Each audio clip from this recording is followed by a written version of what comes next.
So if you want to make 6 figures, you can't just be talking about you want to make 6 figures. You hear what I'm saying to you tonight? If you do the 3 things I tell you to do tonight, I guarantee you, whatever it is you want to do in life, you'll be able to do.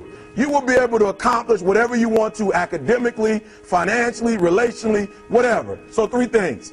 All right, now I'm going to tell you this story. I got to get out of here. And the story is about, you guys have probably heard about this before. It was a young man who, he wanted to make a lot of money, and so he went to this guru, right? And he told the guru, I want to be on the same level you on. And so the guru said, if you want to be on the same level I'm on, I'll meet you tomorrow at the beach at 4 a.m. He like, the beach? I said, I want to make money. I don't want to swim. Guru said, if you want to make money, I'll meet you tomorrow, 4 a.m. So the young man got there at 4 a.m. He all ready to rock and roll, got on the suit, should have wore shorts. The old man grabs his hand, said, how bad do you want to be successful? He said, real bad. He said, walk on out in the water. So he walks out into the water. Watch this. When he walks out into the water, it goes waist deep. So he's like, this guy crazy. Adrian, he's like, I want to make money. He got me out here swimming. I didn't ask to be a lifeguard. I want to make money. He got me in. So he said, come out a little further. Walked out a little further. Then he had it right around this area, the shoulder area. So this old man crazy. He's making money, but he crazy. He said, come on out a little further. Came out a little further.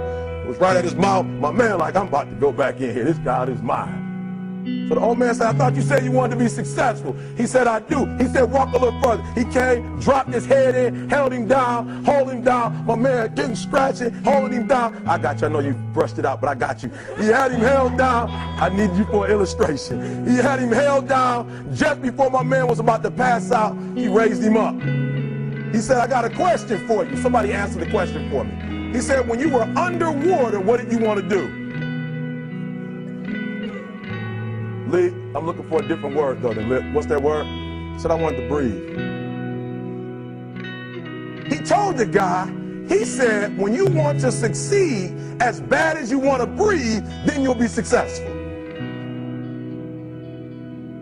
I don't know how many of y'all got asthma in here today, but if you ever had an asthma attack before, you short of breath, SOB, shortness of breath, you wheezing. The only thing you trying to do is get some air. You don't care about no basketball game. You don't care what's on TV. You don't care about nobody calling you. You don't care about a party. The only thing you care about when you're trying to breathe is to get some fresh air. That's it. And when you get to the point where all you want to do is be successful as bad as you want to breathe, then you'll be successful. And I'm here to tell you, number one, that most of you say you want to be successful, but you don't want it bad. You just kind of want it. You don't want it badder than you want to party. You don't want it as much as you want to be cool. Most of you don't want success as much as you want to sleep. Some of you love sleep more than you love success. And I'm here to tell you today, if you're going to be successful, you've got to be willing to give up sleep. You got to be willing to work off for 3 hours of sleep, 2 hours. If you really want to be successful, some days you're going to have to stay up 3 days in a row. Because if you go to sleep, you might miss the opportunity to be successful. That's how bad you gotta want it. You gotta go days without, listen to me, you gotta want to be successful so bad that you forget to eat. Beyonce said once she was on the set doing her thing, 3 days had gone by, she forgot she didn't eat. Because she was engaged. I'll never forget when 50 Cent was doing his movie, I did a little research on 50, and 50 said that when he wasn't doing the movie, he was doing the soundtrack. And they said, when do you sleep, 50? Sleep, he said, sleep. Sleep is for those people who are broke. I don't sleep. He said, I got an opportunity to make a dream become a reality. Football players, how many football players? Got anybody like football in here? Raise your hand. Anybody like football? Emmitt Smith. I used to be a Cowboy fan. Before they did my boy Tom Landry wrong, I used to be a Cowboy fan. And watch this, there was a commercial. Emmitt Smith had won his first Super Bowl, and he had this commercial when he was lifting weights. I don't know if you saw the commercial when he was lifting, and he said, Emmitt said, you know what? I won the Super Bowl, so I can rest now. He was doing his bench press. So he said, I won the Super Bowl, so I can rest now. So he throws up about 325, boom. And he rests for about 2 seconds. And he boom, boom, boom. Did you see that? He'd already won a Super Bowl. He said, I think I'm going to take a rest. And he rests for how long? 1 second. Most of you won't be successful because when you're studying and you get tired, you quit. And I'm here to tell you today, if you got somebody came to my office the other day crying. I said, look, don't cry to give up. Cry to keep going. Don't cry to quit. You already in pain. You already hurt. Get a reward from it. Don't go to sleep until you succeed. Listen to me. I'm here to tell you today that you can come here, you can jump up, you can do flips, you can be excited when we give away money. But listen to me, you'll never be successful until I don't have to give you a dime to do what you do. You won't be successful until you say, I don't need that money, because I got it in here. So listen to me. Emmett Smith said this at the end of the commercial. Emmett Smith said, all men are created equal. Some work harder in preseason. I'm going to say it again because you might have missed it. All men are created equal. Some work harder in preseason. So that means that there are some people who are going to see the professor, going to see the TA. And even when the professor says, I don't meet with you, my TA meets with you, you say, I don't want to talk to your TA. I don't pay the TA. I pay you to teach me. So you're going to have to find some time to meet me. If I got to meet you at the mall, if I got to meet you at your house, you are going to see me. Listen to me. All men are created equal. Some work hard in preseason. When I went to college, guys were way smarter than me. 4.0s, 3.0. They went to the Ivy League high schools, came to Oakwood from these great high schools. Most of them are not doing what I'm doing. Why? Because it's not about where you come from. It's about heart. You come to a place where, being smart ain't enough. You got to have heart. That's number one. Watch number two. Number two, catch number two. I wrote it down. I wanted to make sure you got it. It says, watch this. We're talking about sacrifice now. The important thing is this. You're right in why I'm saying it, because I only have about 3 more minutes. Listen to me. The most important thing is this. To be able at any moment to sacrifice what you are for what you will become. That's the number 2 thing. You got to catch that one.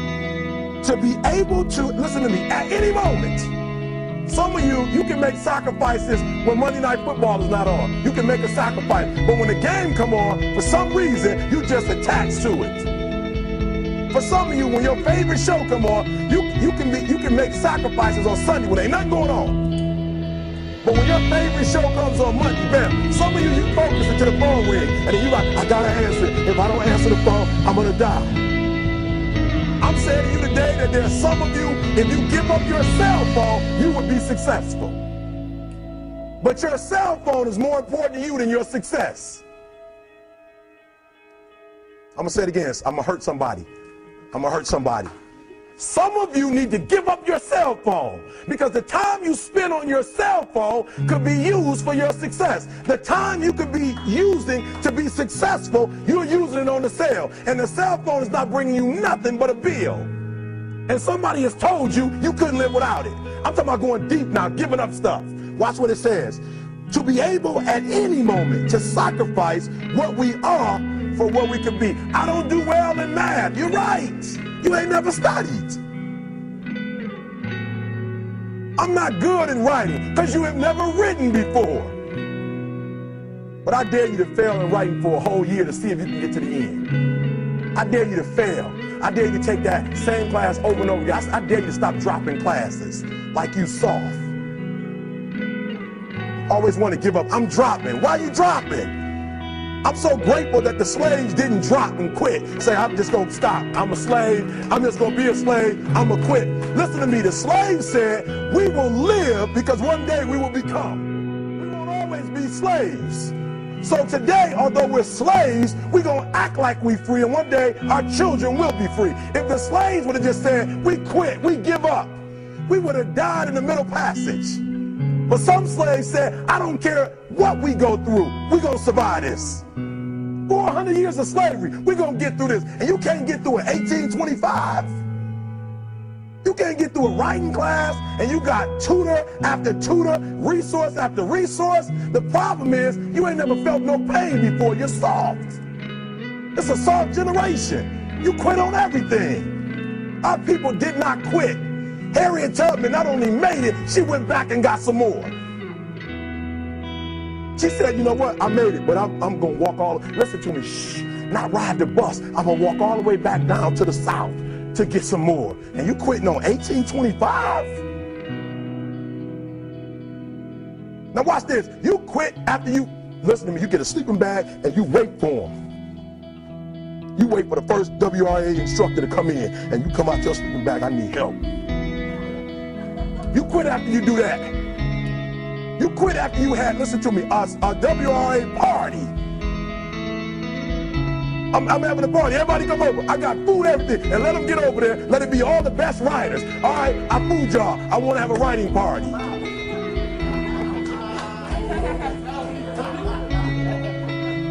I'm serious. You quit and you ain't even tried yet. Last one, I'm sorry. Last one. Listen to me. Pain is temporary. It may last for a minute, or an hour, or a day, or even a year. But eventually, it will subside. And something else will take its place. If I quit, however, it will last forever. Listen to me, I'm telling you as I leave. I'm telling you as I leave, I was homeless for 2.5 years. And the problem with most of you never felt no pain before. Y'all spoiled. Y'all spoiled. Some of y'all spoiled, just bottom line. Your parents have done everything for you. You never had to do nothing for yourself. You're spoiled. We're going to keep it real tonight. Some of you are spoiled brats. Every time you ever got in trouble, somebody in your house got you out of it. Every time you've done something you're not supposed to do, people say, Eric, your mother's a tyrant. You're right. She kicked me out. You're right. She's mean, but she developed a man because she put me out there and said, you're going to have to grow up. And some of you have never learned to grow up. And so every time something get hard, you quit, you call mama. I dare you to take a little pain. I dare you. I dare you not to go home. Somebody said, I don't go home, I feel bad. Go through it. You ain't gonna die. At the end of pain is success. You're not gonna die because you're feeling a little pain. I'm not eating like I eat at home. That's why you're about to go to the next level, because if you keep eating like you ate at home, you'll keep being a boy or a girl. It's time to become man, woman. So don't worry about a little pain. My greatest asset is I was homeless, so I can't feel a whole lot of pain. I've already been alone. There's not a whole lot of hurt I can feel on a little paper, on a little test. So I leave you, listen to me. We have gotten to a point where it's midterms and we're moving forward. The days of you getting money, I'm not saying we quitting, but I'm saying the day has got to go from external to internal. You have to give it everything you got. No more TV, no more parties, no more playing. If you don't have a 4.0, what you need to be doing is studying. Get off the phone. I'm sorry, I'm not available until the end of this year. No, I'm for real. You reached the right number, but you called me at the wrong time. Call me back January 1st. I'm about to get busy now. Huh? I want you to have a countdown of your own and say when the countdown is over, we're the real, watch me, because when I was homeless, I knew something was wrong. I knew that wasn't the best of me. And one day I said, will the real Eric Thomas please stand up? Will the real Eric Thomas please stand up? Stop being this high school dropout. Stop giving up. Stop sleeping on the street. Stop walking up and down Fecal Avenue like you ain't got nothing, and get your GED. Stop being afraid to take a test. Stop being afraid to go to college because your daddy didn't go and your mama didn't go. Stop being afraid and be the best Eric Thomas you can be. But listen to me, it's going to be hard. It took me 12 years to get a 4-year degree, but I got it. And guess what? On a degree, it don't have dates. So if it took you 4 and it took me 12, it don't show up nowhere. But I'm exactly where I wanted to be because I realized I got to commit my very being to this thing.